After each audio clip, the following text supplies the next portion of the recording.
Alright, so we're going to make tomato sauce. I'm also going to make a multi-video situation here because this is actually Christmas dinner. What I'm doing is I'm making lasagna. I make lasagna a little bit different, but I'm going to make different videos for the components. And they can be used in different ways and separate and whatever you want to do. So this is the sauce part. And what we're going to do is we're going to start with classic olive oil. You can use any oil you want. Well, let me change that. You can use olive oil or grapeseed oil. There are some others, but I usually don't use anything beyond those two. I pretty much coat the bottom of the pan liberally, so pretty much everything is pre-coated. You don't put everything, you don't put a thick amount, it's just really a coating. You're also going to put it up to medium-high, so if you're looking at a number system, I'm kind of at a 7, so I can heat that up pretty quickly. I'm cheating. I cheat a lot when I do my work. So I have a lot of pre-flavored things and different components to it, but you can do this all from scratch. I just try to find ways to cut corners a little bit here and there, but it's still freshly made. So I'm going to start with putting my seasonings first, which actually you're supposed to brown the onions first, but I'm going to put in the seasonings first. I don't see a difference to it. Your Italian grandmother might want to kill me, but I'm not Italian, and my sauce has won first place in cooking competitions. So I might be doing a thing or two right. So be right back. Now that it's bubbling and it's pretty hot, I've moved it down to like a 5 or a 6 or medium. And it looks like there's something on my burner that was slightly burning, but that's fine. But what I'm going to do is I'm going to start first with, can you see it? Yes. Basil pesto. Basil pesto is primarily basil. There's going to be oil in there. Pine nuts are in there. Sometimes they'll throw garlic in here. It depends on what you're using. Now, when you make sauce, people just usually use basil. I like the pine nut. That's the taste in there. It gives you a more darker, nutty flavor. So I usually put that in there. Now, I put a lot. Whoa.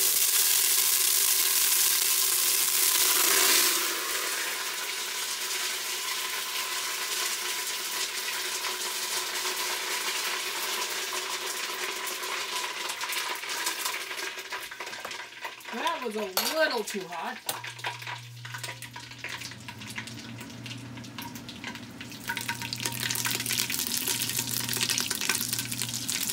Totally wasn't supposed to do that. I didn't even realize it was that hot.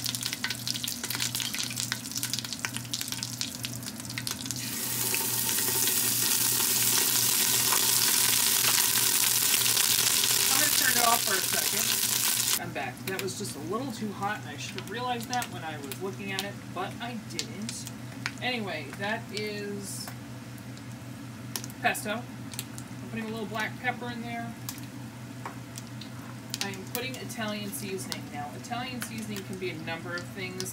It's really just putting in what's already there, but I put in a little bit more because this adds a little bit extra dimension. So it has marjoram, thyme, basil, rosemary, savory, and oregano. You'll see me put pretty much that same component back in there. I actually have a brand new thing of parsley. If you remember from another video, I didn't have parsley, so I bought new parsley. You can see I put a lot in there because I do like a lot of flavor. But you can put as much and as little as you possibly want. And now I'm having a great difficulty trying to open it, but putting in dill. Now, there's two types of spice. There's a dill weed and a dill seed. Dill seed, I don't like it. Dill weed is what I usually use. Basil, again, adding more basil. This is dry. Dry versus fresh herb. Dry tends to have more of a intensity when you work with it, whereas fresh, I think, tends to taste a little bit better, but that's my opinion. But rosemary, I'm just sprinkling it in. I don't measure at all, but I tend to not like measuring. I do what I want to do. This is, if I can open it correctly, is oregano. Perfect. Now, this is Himalayan sea salt. I think I've spoke about this previously, but I actually like Himalayan sea salt better than any other salt. But you can use any salt you want. I'm not a huge fan of salt in general.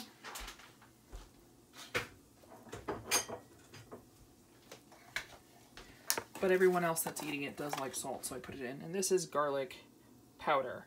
It's not a substitute for garlic. I just like powder tastes better. I don't know why, but I do like it better.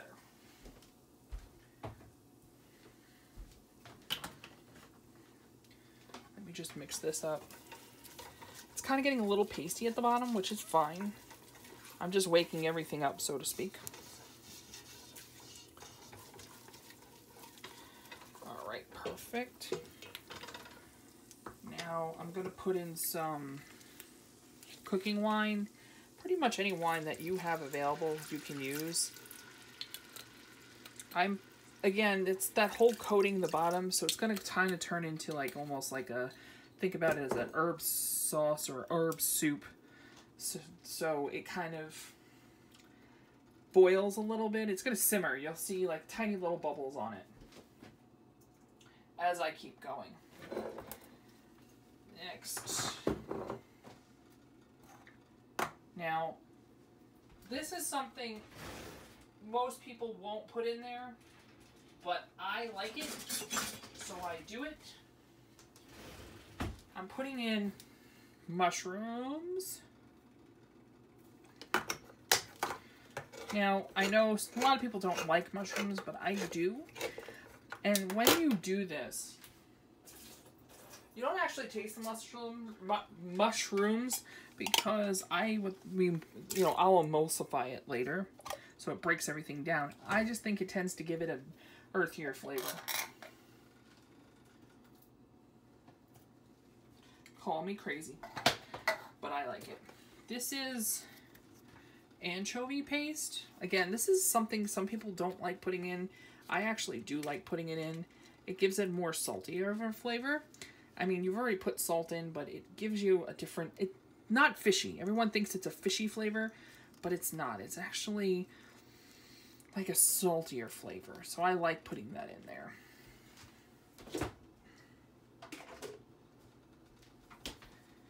I also put in artichoke hearts. Artichoke hearts is good. Again, most people don't do this. They do very simple salt, pepper, oregano, basil, parsley. That's about it. I don't like that. I like being more exciting and more complex in the flavor. So I put a lot of different things in there. I'm actually using the marinade that it's in. You don't have to, but I usually do. Now,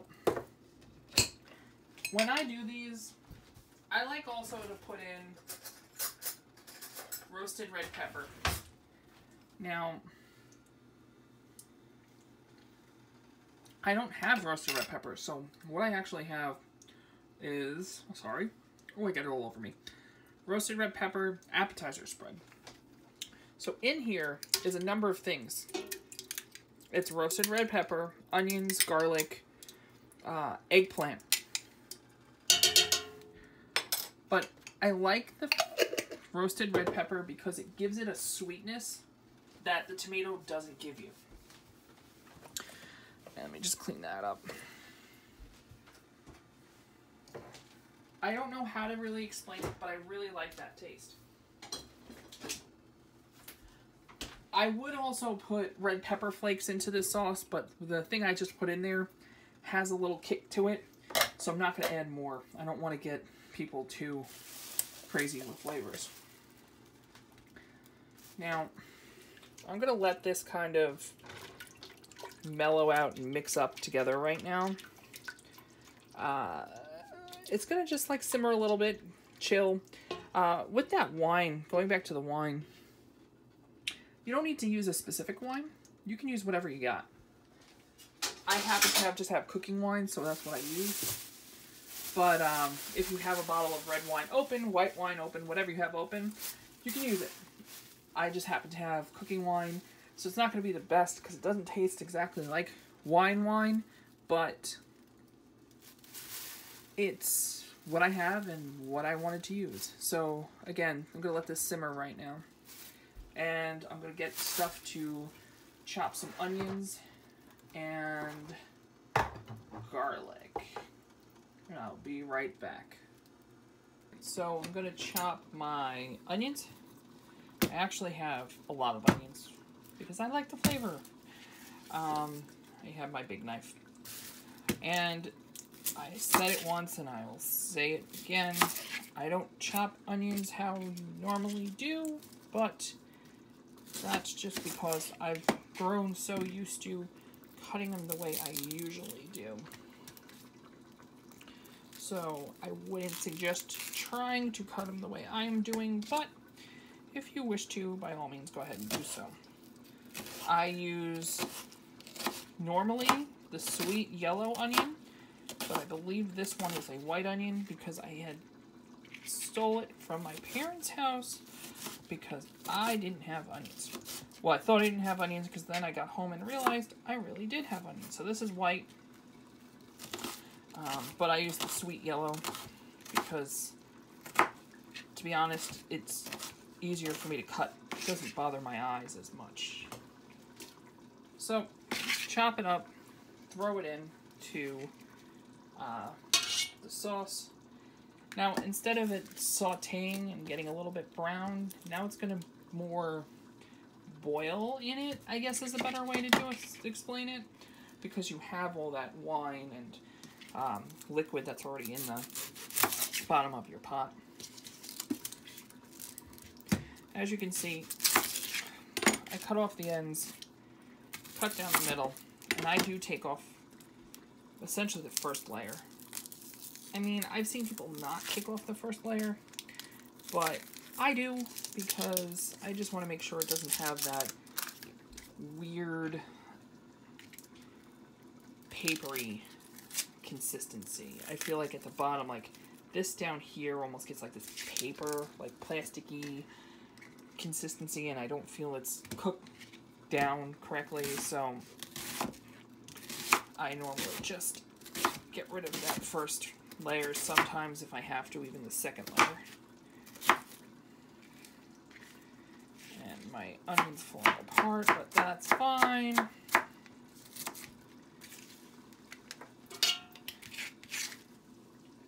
I am making a lot of sauce because I'm making it, as I said, for Christmas dinner. So I am putting a lot of everything in there. It looks like a lot, but this is probably going to fill the entire pot. That's why I'm using a large stock pot. Normally I'll make like a, we call it a soup pot, a smaller pot, but since I'm making a lot, I'm making a bigger stock pot. I'll probably have extra, and that's fine because what we do with it is freeze it, and it freezes for quite some time. As a matter of fact, I think I still have some frozen, but I'm not going to use the frozen because it's for a holiday. It's for, you know, a nice time, and I'd rather do fresh right now. So, the other thing also with onions, I know people do hollow out or get the center out of an onion. I don't. I cook it enough and emulsify it enough, it doesn't leave a crunchy middle. So, that's fine.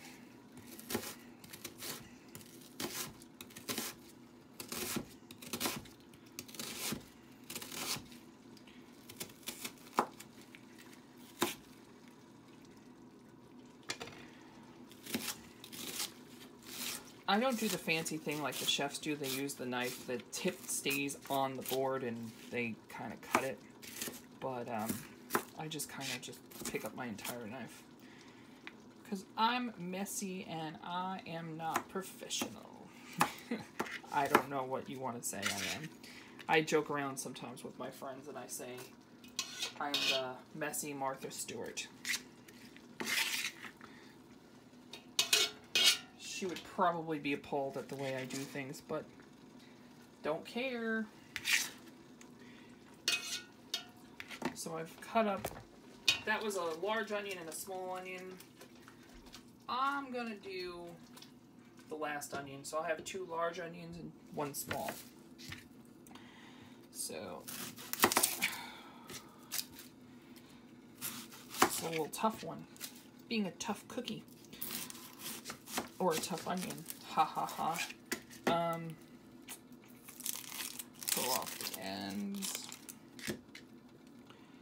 Pull off this end. Yeah, that one's... I might take... Nah, I'll just leave it on. It's fine. See, that's the 1 or 2 layers I'm talking about. At this point, my eyes are slightly watering or tearing. It's the smell of this. For some reason, onions give me the worst time. Some people are okay with it. No, my eyes hate them. And you can read online on Facebook or, you know, the internet, Pinterest, wherever you go. People suggest a ton of things. They suggest lighting a candle. They say putting a match in your mouth. Someone suggested goggles. Some other crazy things too. I just do what I gotta do and then wash my hands when I'm done. And someone told me this very interesting thing about washing your hands after doing anything with onions. You want to put something that has like a lemon in there because it helps cut the scent on your hands better. And someone also said there's this metal container or bar that you wipe your hands on. It's almost like looks like soap, a bar of soap. And it's supposed to take the scent off your hands. But let me go wash my hands and we'll go back to garlic. So now the garlic. I've told you my stories about garlic, about where you buy it from and how to peel it. I would show you the shaking option, but I don't have my jar to do that, so I'm just going to do it normal. And I guess to fill dead air so you don't hear just nothingness, garlic in German is actually Knoblauch, and actually Knoblauch, or what we say in English, Knoblauch, was actually the last name of one of my favorite baseball players back in 2000s, early 2000s, late 90s, early 2000s. He turned out not to be the best player ever, but I really did like him. And I had a jersey of him, and I found it funny that the back of my jersey basically just said garlic. But that's my amusement for the day, or whatever. That's a lot of garlic. And I know it is, but like I said, this is a lot of sauce. So, oh, and I just dropped all my garlic all over the floor. Great. Okay. Anyway, so onward for cutting my garlic. I hate garlic peels. They get all over the place and it annoys me. And I can't stand it. But you must use garlic because it tastes delicious. Yeah, this is going to probably take forever. I may just do a few cloves and do the rest and come back, but anyway. You can, I don't know if you can hear it or not, but on the side, you know, on my oven or stove rather, it's kind of simmering away. And before I put in the tomatoes, I'll show you simmer versus boil, rapid boil, etc. I'm not going to make it boil or rapid boil because I don't want it to scorch or destroy anything in there, but I can at least show you what a lovely simmer is. And I'll talk about this because I'm not going to show you this because then this would take forever and a day. They say you can leave your sauce simmering, and the longer it simmers, the better the flavor like marries or melds together, and the better it tastes sauce. Generally, what I do is a minimum of 4 hours, but that's completely up to you. You don't have to do it that long. That's just how I do it. And sometimes I have known to start the sauce like I'm doing the sauce right now.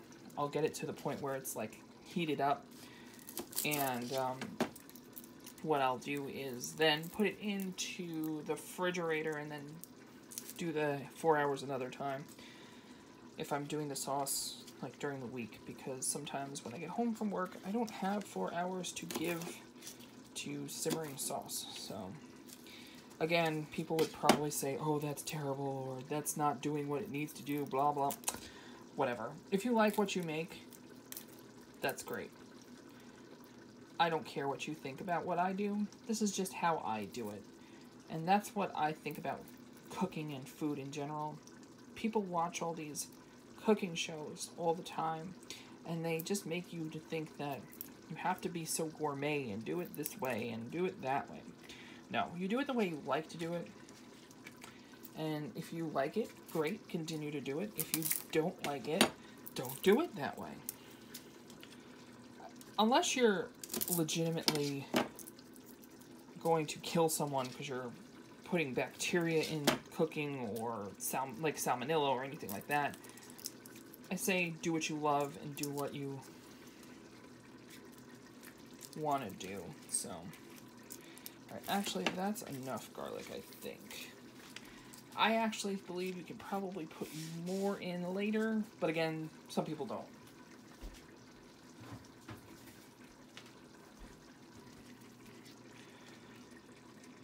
Another thing you can do, and I probably should have done this, but I didn't, you can use a zester or a planer. I'll show you it in a second.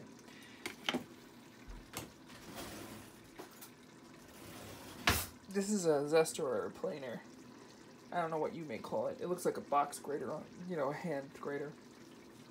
You can take this and go like this into your sauce, and it breaks it down. But since I emulsify my food, or food process my food, I don't know what you use as your terms, but since I do that, you really don't need it to be so small.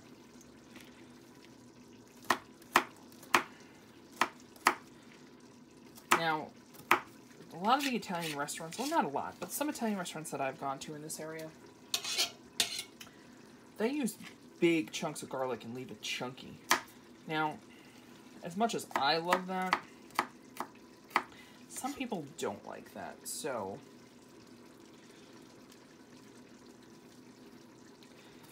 I do try to chop it up as fine as I can.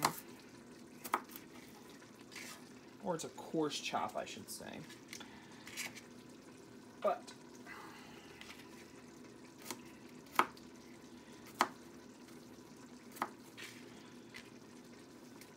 as you can see, when the pieces get smaller, I tend to stop cutting it fast.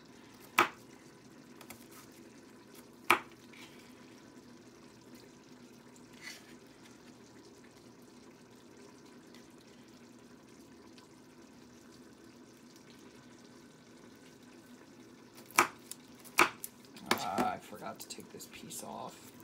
Darn. Okay, cool. Garlic tends to be very forgiving, and if you forget to, it will tell you there is still the shell on it. So, cut that up. Oh, I just lost a piece of garlic.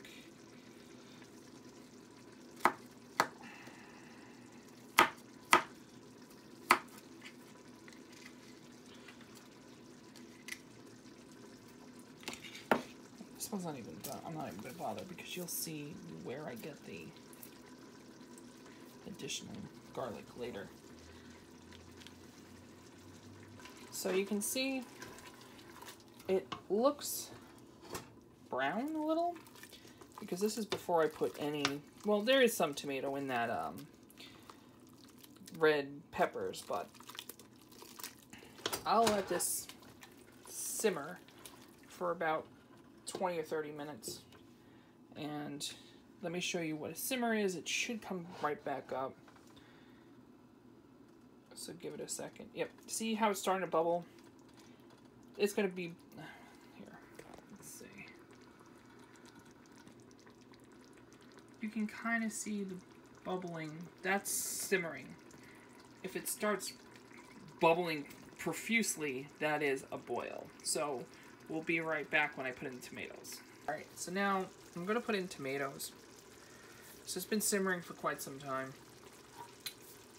First thing I put in is diced tomatoes. Now, they have basil, garlic, and oregano. Some are just plain tomatoes. Some have roasted garlic and onion.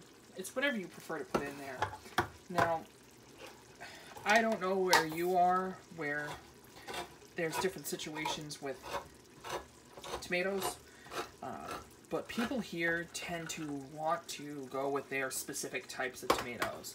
If you watch, like, the cooking shows, they say, oh, I want San Marzano tomatoes, or I like, you know, this brand, or I like whatever. I go with whatever's on sale, and I can work with it. And during the summer, when you have a ton of tomatoes growing in your backyard, like I usually do, oh goodness, I'll even do this where I'll use fresh tomatoes.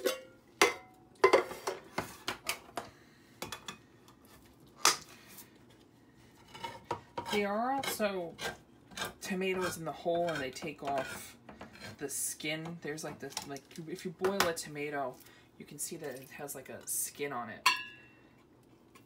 Again, once you emulsify, that kind of goes away. So, alright. You gotta mix everything together so that onions, the garlic, the red peppers, mushrooms, you want to mix that all together. Now, you can see it's very chunky. It's not sauce-like at all. That's when you let it kind of boil down and cook over time. I also put in there, you don't have to do this again. If you boil it and cook it down, it kind of gets to the consistency of sauce. But to help it along, I should show you this before I open it. It's actual tomato sauce. I'll put that in there as well.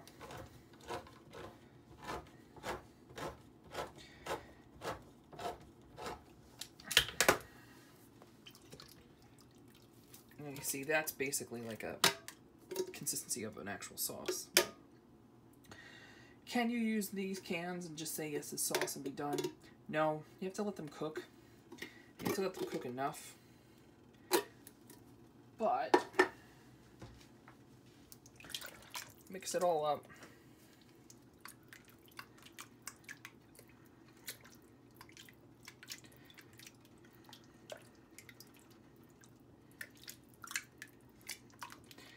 So it looks kind of saucy-like. The other thing that is a big issue, I guess, is whether to put sugar in your sauce. Now, I'll put sugar in my sauce if I need to.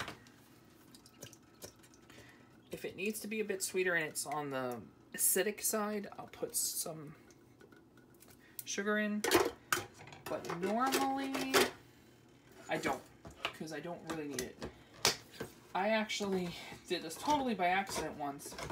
One of my favorite wines is Moscato. Moscato is a very sweet wine. It can be white. I've also seen it pink. Depends on what kind of Moscato you get.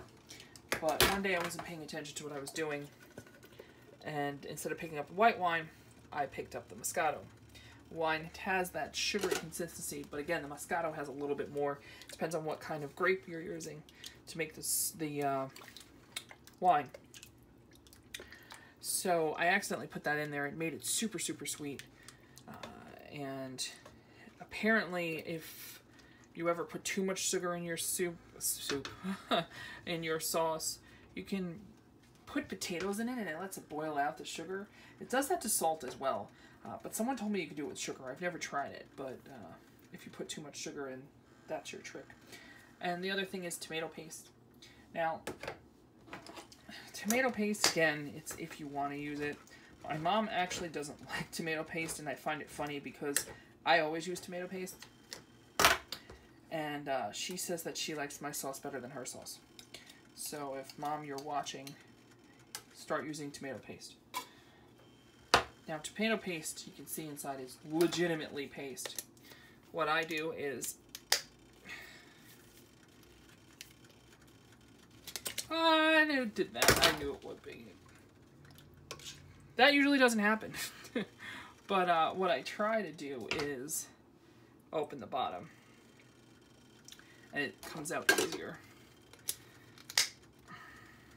Hold on one second. Let me do it over here.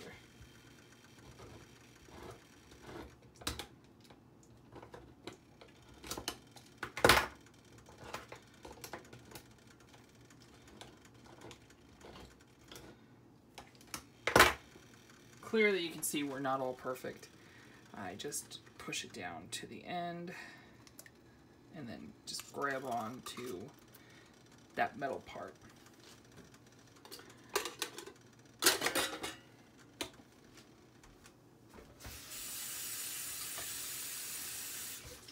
I don't always use the whole thing of tomato paste.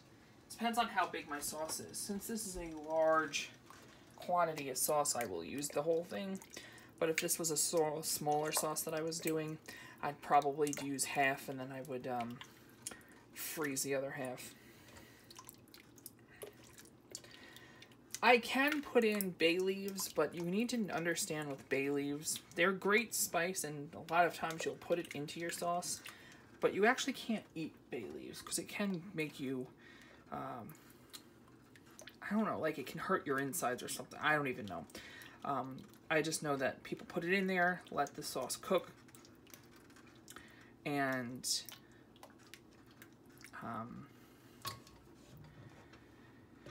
take it out when they're done. I'm not going to do this because I really don't want the bay leaf in there this time. So I'm going to let this simmer.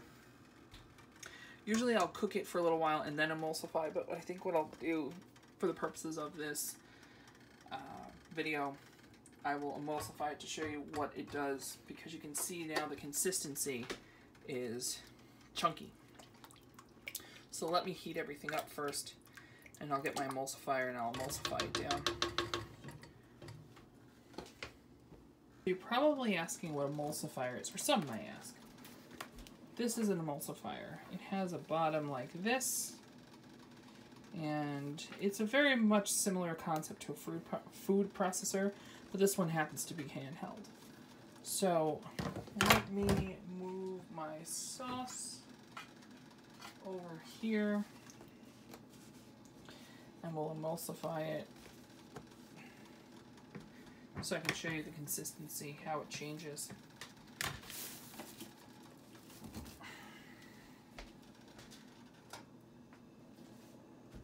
So, not too hot, it's warm.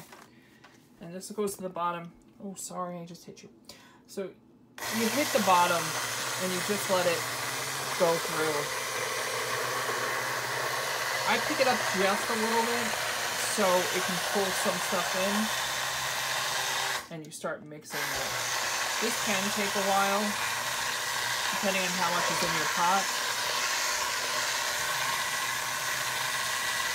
You can see, if I can get it to do it, over here, you see it moving around. It's chopping our pieces together. And if you see what's coming out, it's all smooth.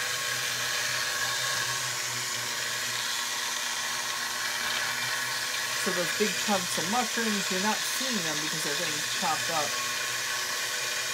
My onions, they're getting tiny, little tiny pieces. And everything's getting mixed up, so it's no longer chunky like a stew or a soup. It's now going to be smooth and creamy. Not creamy, it's not tasting like a creamy soup, but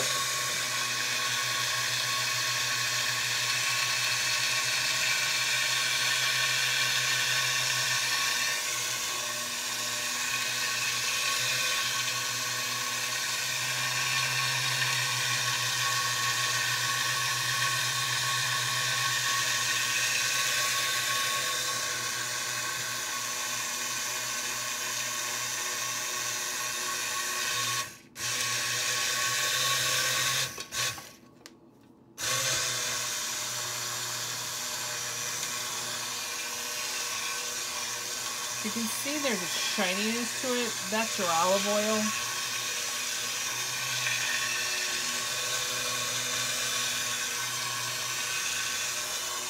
And again, you can now see when I bring this up, it's very consistent. And there's no chunks in it whatsoever.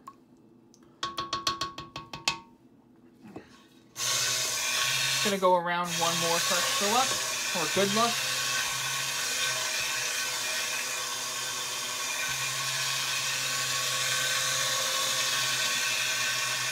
I don't see anything coming up, so that's good.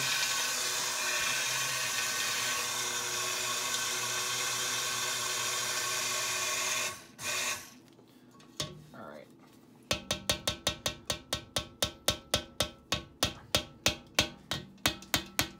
This actually comes apart, which is really nice. So you don't have to submerge any electrical parts, which you don't ever want to do. Now, again, it's going on the stove for about 4 hours, at least. Probably a little bit more, to be honest with you. And it'll just cook down. It will actually cook down, so this is not going to stay as much. Because it gets, pressure and it cooks out some of the waters or the fluids. I'm actually going to taste it now. For sweet purposes.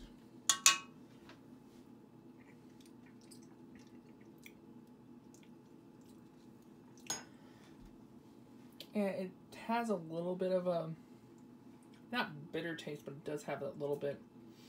But it's not bad. While it cooks, I think it's going to be perfect. Alright. That actually is a little bit of nutmeg, and I think I said in a previous taping, it is like a sweeter taste, so I threw that in there. Alright, and that's it for sauce. It's just gonna cook and it'll be done. Hope you enjoyed my sauce.